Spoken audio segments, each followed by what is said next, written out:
Welcome to Home Cinema and Tech Review. In this video, I'm going to teach you why you should go always Bluetooth with your home cinema setup. And I'm not going to talk about Bluetooth speakers. Let me just explain. If you use the home cinema setup like me, potentially you might be using an Android dongle to play movies or smart functions. Or again, like me, you might be using a mini PC. Right now, behind the back, I got the Geekom A8. It has Ryzen 9 8945HS. It's a beast of a CPU, and it's really little bigger than this. This is a GMK Tech G5, and this can open up 10, maybe 15 layers of Photoshop, latest Photoshop, and you can edit photos with it. Although it is an Intel N100 or N97 style entry-level CPUs, this has two HDMI ports and 1 gigabit Ethernet. So I can use basically anything. And I play my movies from these small PCs. But when it comes down to the editing, right now the Geekom A8, it's getting the job done. And as you can see, I am using a keyboard and mouse solution while I sit. And I'm going to show you in the end of the video, first person view of how I edit with especially TV. Normally I don't edit with projector like this. It doesn't make sense. But with the 75-inch 4K TV, you can edit, you can play games, and you can use it. So I'm going to show you some footage from the Premiere here while I edit. I'm going to cut it, and I'm going to cut from here again. This is an unnecessary cut, but as you can see, I am editing on the go with a huge projector screen.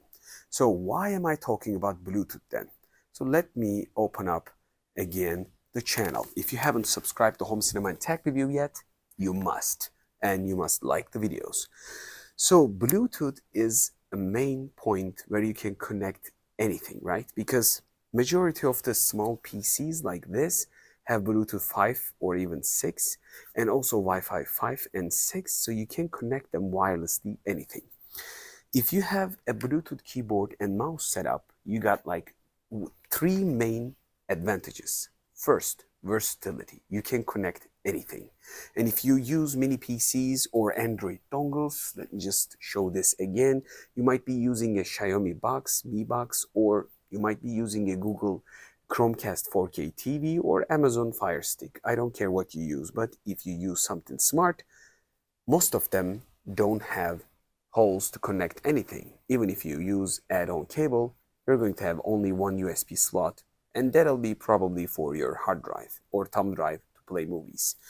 So with these Bluetooth keyboard and mouse combinations, you're not going to be wasting any USB ports of any device, smart PC and also smart projectors. If you know the channel, let me just go back and catch a projector while you looking at the screen. I forgot about this.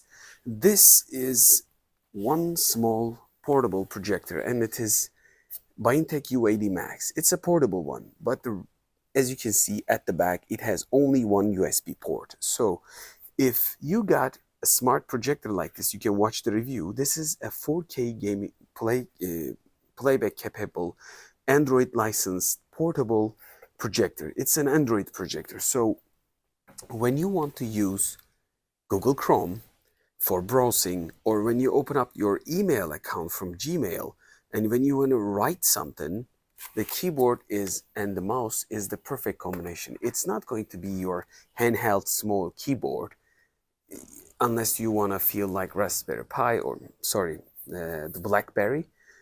I don't know how many people remembers those small early days of smartphones.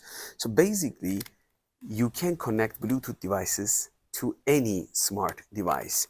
Right now, this is the Epson LS300. It has built-in Android inside. Again, 4K playback capabilities. Let me just put my hand here. And behind me, TCL T8B, my smart TV, and it's also Google. So I got Google TV. I can connect these and connect, write my emails through the TV. So it really adds a functionality, but that's not the only advantages. This is the first one, versatility. You can connect Bluetooth devices, Bluetooth keyboard and mouse, any kind of like devices. The second thing is the range. You might be thinking, what is the range meaningful? If you used 2.4 gigahertz dongle, many of these smart devices like Bluetooth keyboard setup has also 2.4 gigahertz dongles like this. So you can connect them directly with their own dongle instead of a Bluetooth. But here's a catch. If you ever use 2.4 gigahertz wireless keyboard, those are cheaper if they don't have Bluetooth. And I've used probably over 20 years a lot of keyboards, and still around 10 or 20 of in the photo studios that I got. I change them time to time to just adjust and change my angle of my wrist to long time use scenarios. But when it comes down to the 2.4, if you ever used it in a crowded area with a couple of people, like more than 5 or 10 people in an open office, signals block each other. I'm not saying signals just get mixed up with each other, but sometimes keyboard and mouse don't move at all. It just crashes, waits for 1 or 2 seconds, and then all the text comes onto the screen. So that's what happens. If you are using in a multiple level of, a home with a couple of computers using a 2.4 gigahertz dongle, that might be an issue. One other issue is blocking the signal. 2.4 is the main signal for regular house wireless signal. You don't have to have any keyboard or any PC setup in the home. This is a regular signal.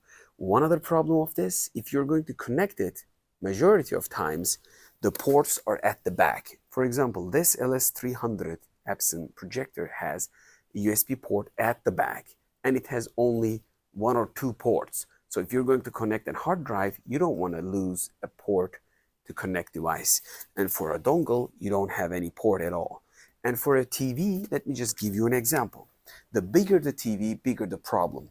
So this is a 75-inch TV, and the sensor or the USB ports are here, around 30-35 centimeters inside. So I got to stick my hand in and put the dongle in. But there's a problem. The dongle is at the back of the TV, but you're going to be in the front. So TV's panel is going to block the 2.4 gigahertz small dongle like this. So it will block again. But majority of TVs have great Bluetooth support for Bluetooth audio. So they tend to place probably their internal Bluetooth antenna somewhere pretty good. So that way you can connect any keyboard and mouse without a problem through the Bluetooth. And the last advantage is, let me just show you this. This is a Bluetooth keyboard. The brand is not important. This is a tutorial and guide video, nothing sponsored.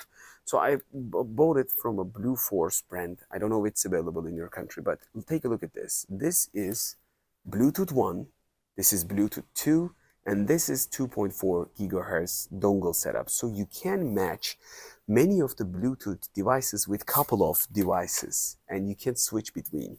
This is an HP mouse, and the model is, I don't know, but I will write down, and it is white. These were the cheapest ones that I found on the net while I was looking for. They are not exactly matching one another, but they are matching with general white, and the furniture's in the white as you know it. So this device has a 3-level of, I don't know if you can see it, 3-level of lights. So I can push the button, change it, push the button to change it Bluetooth 2.4, Bluetooth 1, Bluetooth 2.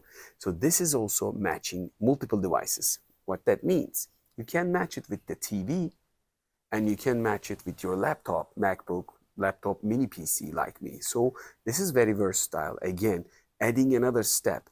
You can use these devices with multiple devices, and you can just switch between them very easily. Instead of a 2.4 dongle, take the dongle out, connect it to the next device. That's creepy. So another advantage. The last advantage that I want to talk about is, of course, another versatility point. If you can find something like this, it's not brand oriented, but take a look at it. There's a hole on the top. This is not a regular keyboard. This is a keyboard and the stand. Let me explain. This is a Samsung S9, I guess, Plus. And I'm going to take the cover out because I bought it for my kid, but I'm not giving it So I'm very restrict about kids and electronics. She's always playing just with us. So I'm going to put it in, okay? As you can see, it has also a holder. So I can write any long email and I can use it as a PC. So this way you can put your phone in. It doesn't matter. Let me just show you with a phone. This is an LG G5 and the video is waiting how you can use the old phones.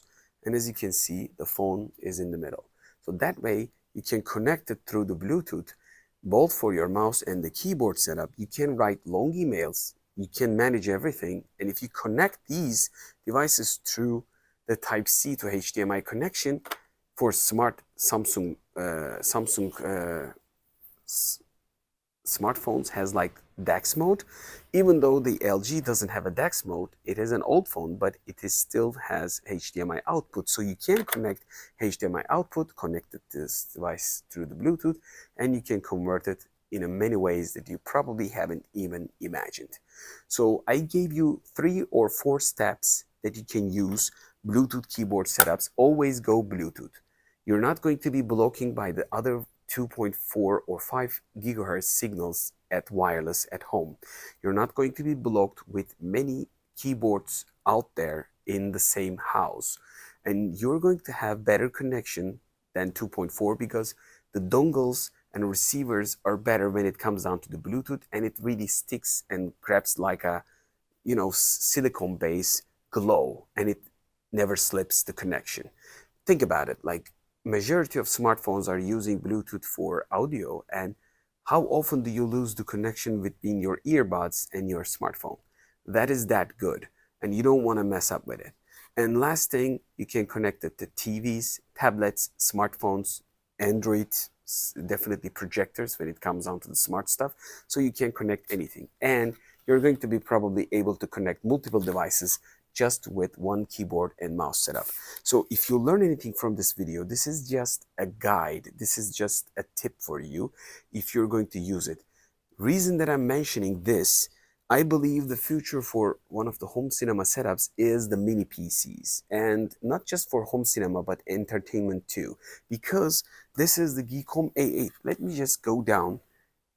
Let me just do it with the first person.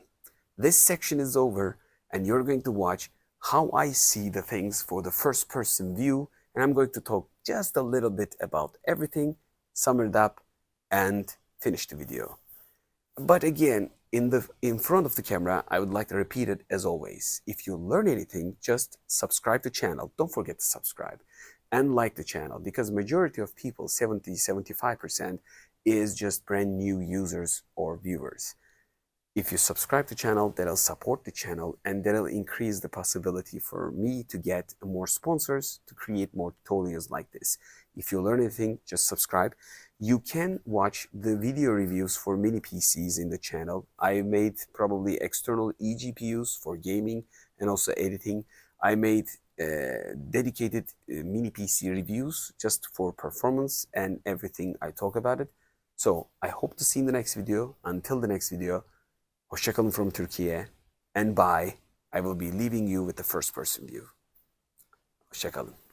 Welcome to the last section of first person view. As you can see, this was the video light that probably in the first section. This is the 75-inch TV. I've showed it many times, and I'm going to walk through the setup. So normally I sit over here in this couch and edit my videos with the 4K 75-inch TV because it is much concentrated and sharper when it comes down to the video editing with a very small text. Because I have only full HD projector for now, I'm waiting and hoping for the 4K. So this is my keyboard and the mouse, and this is the lap design. Okay, I'm going to sit back and get the keyboard to my lap, and of course this is not basically leveled. Let me just give you another example. I have an IKEA small table, and I made a dedicated short video about it. So you can buy this thing. This is a pretty cheap, okay, IKEA table, and I'm going to open this up. I'm doing it on the fly. And who is this for then? You can put a projector on, you can put anything on, laptop on, and you can work like this as This keyboard is small, okay? I can have a good volume, amount of space while I work here. So everything is leveled, okay? It might not be ideal for you, but it's kind of like leveled, and I'm sitting quite comfortably, laying my back. And as you can see, let me just open up the mouse.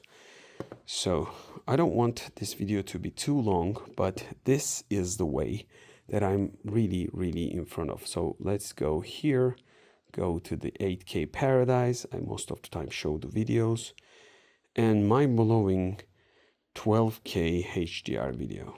So sorry for the commercials. So again, while it's doing its thing at the back, I'm dropping it down, and I'm also opening the Premiere. Okay, it's trying to play something at the back.